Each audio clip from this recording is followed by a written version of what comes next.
ሰላም ጤና ይስጥልኝ። ስለ ልማድ እናወራለን። በአእምሮ ሜድ የቀረበ ለመሆኑ ልማድ ምንድን ነው? ልማድ በመደጋገም በአውቶማቲክ በሆነ መደበኛ ባህሪ ነው። አዘውትር የምታደርገው ነገር ሁሉ ሳታስበውም አስበም ይሁን የምታደርገው ማንኛውም ነገር ልማድ ይሆናል። እነዚህ ልማዶች ህይወታችን ላይ ምን አይነት ተጽዕኖ ይኖራቸዋል? እንዴትስ ህይወታችን ላይ ተጽዕኖ ያመጣሉ? እንግዲህ ልማዶች እንዴት ይመሰረታሉ ስንል በሶስት ይከፈላሉ። የነርቭ ሳይንቲስቶች እና ሳይኮሎጂስቶች እንደነ ቻርልስ ዳርዊን እንደሚሉት ዘ ፓወር ኦፍ ሃቢት በሚለው መጽሐፉ ላይ በሶስት ከፍሎ ያያቸዋል። የመጀመሪያው ልማድ እንዴት ይዳብራል ሲባል ልማድ ሶስት የውደት ደረጃዎች አሉት ይላል። የመጀመሪያው ቀስቃሽ ሲባል ልማዱ የሚጀምርበት እንደማለት ነው። በሁለተኝነት ልማድ ውደት የመደበኛ ወይም ደግሞ ድርጊት የምንለው ባህሪው ራሱ ማለት ነው። ባህሪ የምናሳዩ ባህሪ ለምሳሌ ፌስቡክ የመጠቀም ወይም ደግሞ ማህበራዊ ሚዲያ የመጠቀም ባህሪ ካለን የልማድ ይሆናል ማለት ነው። በሶስተኝነት ደረጃ የሽልማት ውደት ወይም ደግሞ ላረግነው ማንኛውም ለምሳሌ አንድ ሰው ስፖርት ሰራለሁ ብሎ በየዕለቱ ስፖርት ቢሰራ እና ስፖርት ከሰራ በኋላ ይሄናል ራስ ለራስ ይናረጋል ወይም ደግሞ ይሄን ምግብ እመገባለሁ ብሎ እንደ ሽልማት ለራሱ ከነገረ ያ የሽልማት ይባላል ወይም ደግሞ ራስን መሸለም ማለት ነው።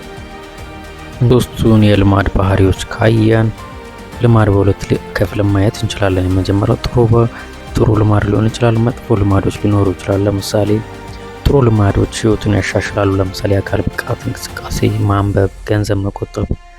እንደገና ደግሞ መጥፎ ልማዶች የምንላቸው ለምሳሌ ማጨስ፣ ሱስ፣ አደንዛዥ እጾች መጠቀም፣ እነዚህም እንደ ልማዶች ናቸው። በራሳቸው ልማድ ናቸው፣ የሚዳብሩ ናቸው ማለት ነው።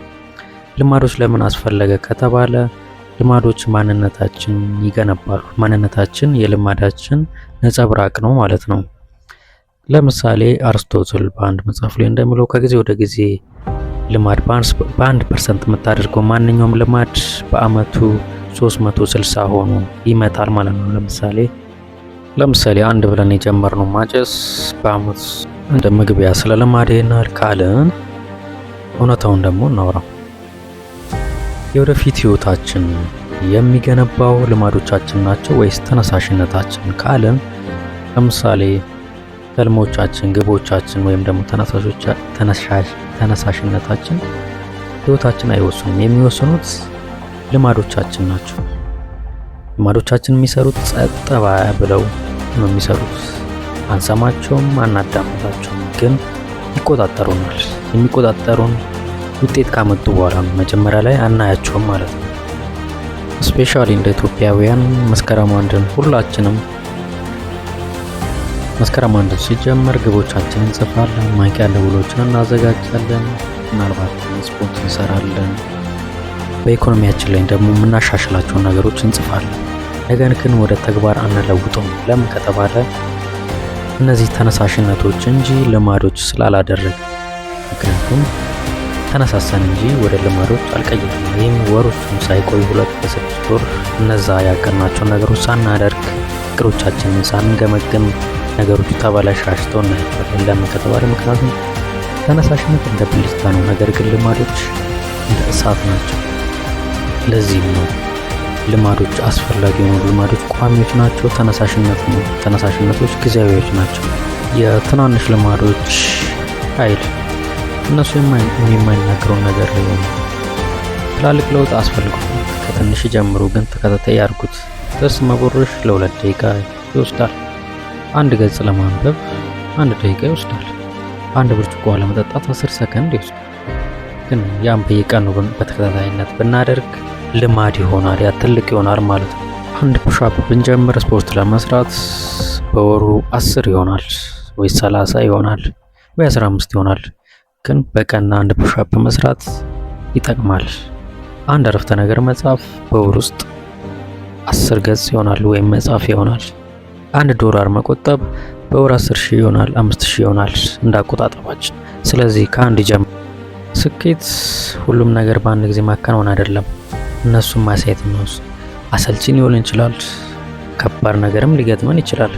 ከባድ በሚሆንበት እንኳን ማንም በማናገረን ጊዜ እንኳን እነዚህን ልማዶች ካረግን እናሸንፋለን ማለት ነው። ራስን ጠይቀህ ታውቃለህ? ማን ነኝ ብለህ ታውቃለህ? እርሶ ማን ነው ቢባሉ ማን ነኝ ይላሉ ለራሱ። ህይወትን መለወጥ ትፈልጋለህ? ግቦችን ማሳደግ ትፈልጋለህ?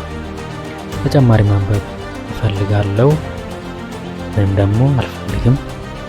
ተጨማሪ ማንበብ እፈልጋለሁ አትበል። እኔ አንባቢ ነኝ በል። ለመስማት እየሞከርኩ ነው አትበል፣ እየሰማሁ ነው በል። አትሌት ለመሆን ነው እየሞከርኩ ነው አትበል፣ አትሌት ነኝ በል። ምክንያቱም ልማዶች ማንነታችን ስለሚለውጡ። በማለዳ መንቃት እፈልጋለሁ ሳይሆን በማለዳ እየነቃሁ በል ለራስህ። የሚጠበቅብን ልማዶች እንዴት መገንባት ይቻላል? በትክክል የሚጠበቅብን ልማዶች እንዴት መገንባት ይቻላል ሲባል፣ አንደኛ ቀላል አድርግ፣ በትንሹ ጀምር፣ በቀላል ጀምር። ሁለተኛ ልማዶችን ግልጽ አድርግ። ለምሳሌ አትሌት ወይም ሯጭ ወይም ደግሞ ስፖርተኛ መሆን ከፈለግ የታዋቂ አትሌቶች ወይም ስፖርተኞችን ፊት ለፊት ፎቶአቸውን ለጥፍ። ሶስተኛ ለራስ ከሰራ ለራስ ሸለም። ያ ማለት ጥሩ ከሰራ ይሄን አድርግ ለራስ ማንም ለሰው እንደምትሸልመው ራስን ሸልም ማለት ነው። በመጨረሻም ውጤቱን ጥሩ መጥፎ ሊሆን ይችላል። ልማዶች እንደተባሉ ጸጥ ብሎ የሚሰሩ ናቸው። ውጤታቸው ወደው አታይ። ስለዚህ እድገትም ለሰውም ላይታይ ይችላል፣ ለራስ ብቻ ሊታይ ይችላል። ስለዚህ ከሰዎች ጥሩም መጥፎም አጠብቅ ማለት ነው። እያንዳንዱ ድግግሞሽ፣ እያንዳንዱ ድርጊት፣ እያንዳንዱ ቀን የወደፊት ዕጣ ፈንታን ይወስናል። እና ከ5 ዓመት በኋላ የት ደርሳለሁ ብለህ ታስባለህ? ወይስ ከዜሮ ለመጀመር ታስባለህ? ስለዚህ አንድ ብለህ ዛሬ ጀመርከው የዛሬ 5 ዓመት እጥፍ ሆኖ ይከፍልሃል ማለት ነው።